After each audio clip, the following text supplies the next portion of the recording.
Как выяснилось, здесь, в Панкистском ущелье, в селе Джокол, очень популярны работы по войлоку.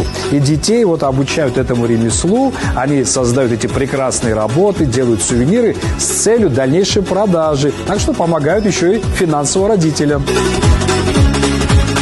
На наших глазах рождается орнамент. Он соответствует чеченскому орнаменту XVI века. Такой своеобразный цветочек. Сейчас дети втирают мыльную воду специально, чтобы рисунок зафиксировался на этом войлоке.